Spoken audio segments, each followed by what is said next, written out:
Fenians, Fremantle and freedom. Three very important words. In 1868, the Hougoumont, the last convict ship to come to Australia, arrived on the 10th of January. On board were 62 Irish Fenians. The Fenians had spent months in solitary confinement, but their individual despair was tempered by their reunion. And on board there was a great outburst of creativity. They held concerts, they sang songs, and they wrote poetry. They wrote and published 7 editions of the newspaper, The Wild Goose. The editor was John Flood, and each Saturday night his assistant John Boyle O'Reilly would read a copy out loud to the gathered Fenians. As it was coming to the event of the 150 years of the arrival of the Hougoumont, good friends with Joanna Robertson, who runs the Cadogo Art House, and together the two of us sat down. Let's do something that commemorates the moment that these men came ashore here as prisoners, having fought for the freedom of Ireland, having been children during the famine, and let's look at something that commemorates that, but let's go and show Western Australians what the best of Irish culture is. And when they arrived on the beach, they weren't just convicts, they were exiles. 150 years later, the descendants of those Fenians received a much warmer welcome. After the convicts arrived at the beach, they were walked through the streets of Fremantle, much like some of their descendants did today. It would have been the longest walk that they'd done since leaving 89 days ago, but they went straight to Fremantle prison. Well, I'll tell you a story about a brave Fenian man, young Johnny Golden from down near Kelstrand. He rose in arms with the boys of Filemore to soon be imprisoned on a far distant shore. Anne Golden's great-granduncle took part in the failed 1867 Fenian My Rising. dad had some relatives who would come. They'd sit around the kitchen table, lay out the family tree, and they wanted to trace relations. One name kept coming up time and time again. It was the Fenian, as we knew him. Who was the Fenian? He was John Golden. And we are commemorating that on Wednesday morning at 9 a.m. on Bathurst Beach. And I'm going to sing a brand new song I've written. Farewell to all the convict ways, to being slaves without the name of slaves. Conditions in the prison were harsh. It was certainly no hotel. The times were brutal and rough. Imagine the despair they felt, removed from their homelands and cast into these grim buildings. O'Reilly looked around and he knew that this hellhole would not be his home sweet home for long. While the civilians were eventually able to become ticket of leave men, the only option for the military Fenians was escape. O'Reilly was sent to build roads near Bunbury. This gave him a great knowledge of the lay of the land. And after 2 failed attempts, he finally boarded the ship Gazelle and sailed to America. O'Reilly became editor of the Boston Pilot, and never forgetting his companions left behind, he conjured a plot involving a crowdfunding campaign to bust out the remaining 6 military Fenians. Musician Brendan Woods, formerly a guide here at Fremantle Prison, was so fascinated by this story that it took him all over the world, from Boston in America to Drogheda in Ireland, the birthplace of John Boyle O'Reilly. People mightn't realise that if it wasn't for John Boyle O'Reilly... Oh yes, if it wasn't for O'Reilly, the 6 Fenians wouldn't have escaped from Western Australia. In America, O'Reilly was reunited with some of his comrades from Ireland, including John Devoy. The plot for a rescue was hatched. Funding was collected from Irish people all over the world to buy the 90-foot whaling ship Catalpa. Captain George Anthony agreed to sail her, and only 3 people aboard knew her real mission. Today, the Fenians Festival brings this history alive by reaching out to the descendants all over the world. I got into the Catalpa story through Jim, my father. He basically was in the Whaling Museum one day, and I guess he met up with Brendan Woods by accident. They went into the attic and they took out a bunch of the materials and started looking through it, and that was basically the opening up of Pandora's box. You know what I mean? The Fenian box. As time went on, I learned more and more. And as a young boy at 10 or 11 years old, after talking to my grandfather for a long period of time, I realized something special was going on, but I didn't really know what. One of the things I love about the story, it's just the great boys and girls' own adventure story.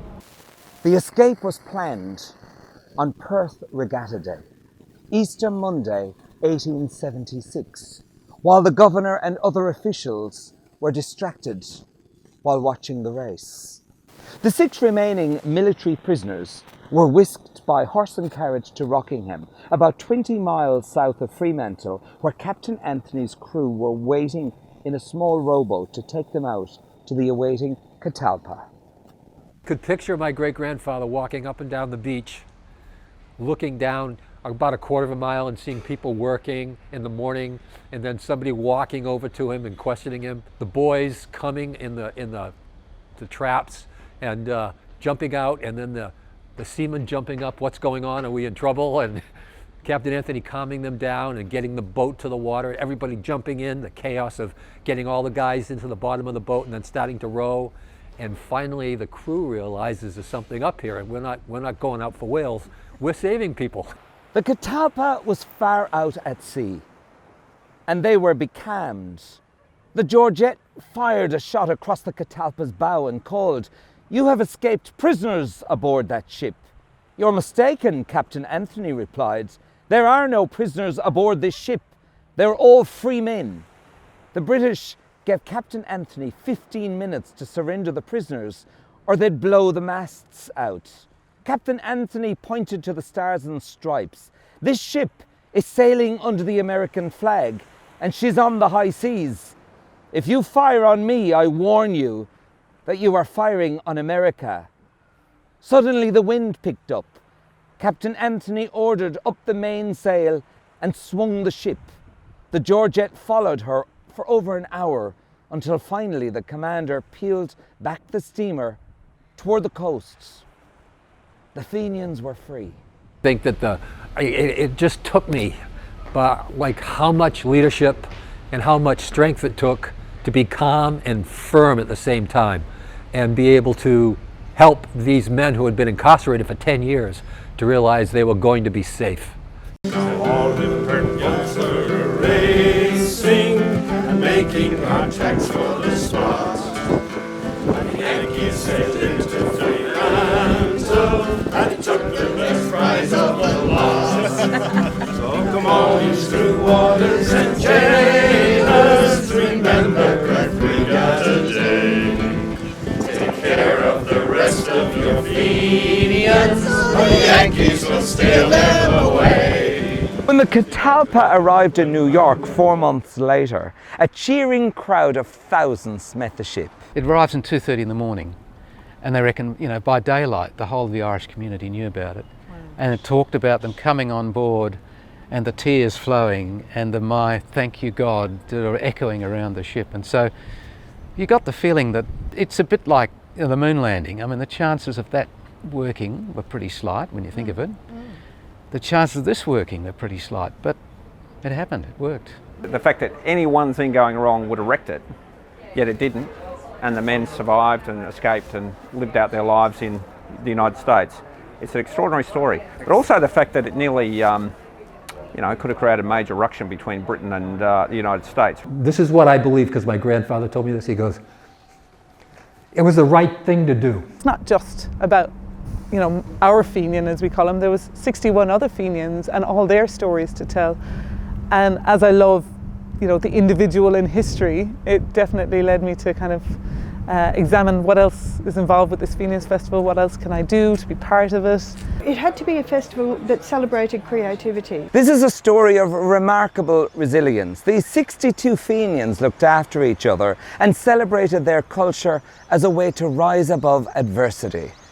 We invite you to join us as we do the same. There's 80 million people of Irish heritage around the world who would be interested to come here if there was something that we could actually package and sell to them as an interesting experience. The Fenians Festival is just about celebrating this amazing story and celebrating Freo, that history that we have, and the more people that come here and have a good time for the Fenians Festival or to experience this beautiful port city and our heritage, well, the better. The President of Ireland, the Honourable Michael D. Higgins, and his wife Sabina made time on their official Australian visit to meet with Fenian Festival organisers. Thank you for coming here. And words from the Wild Goose. In January 2018, Australia Post issued 3 stamps to commemorate the end of convict transportation to Australia, and featured on one stamp is an extract from the Wild Goose, the handwriting of Fenian Edward Kelly of Kinsale.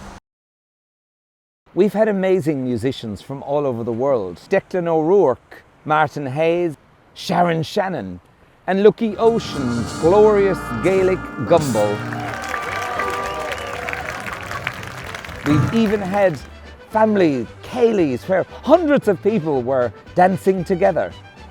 We've had art exhibitions, open days at the WA Maritime Museum, poetry and literary events.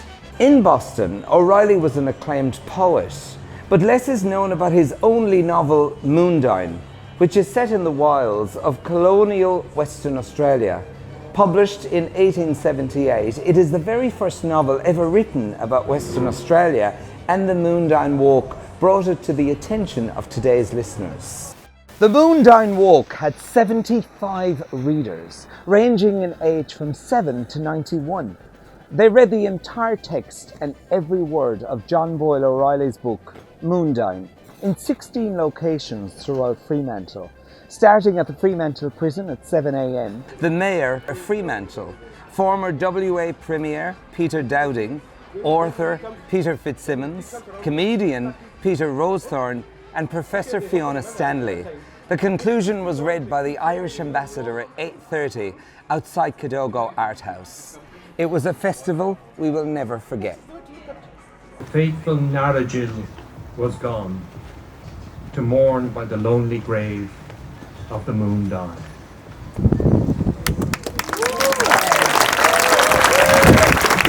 We walk on Noongar land, and by coming together and sharing our cultures, we promote an understanding which can heal the past, sustain the present, and create hope for the future. So through this story and through this song, from us as a Wajak people, may that also carry the spirits of the Fenians that existed here still as they wandered this land.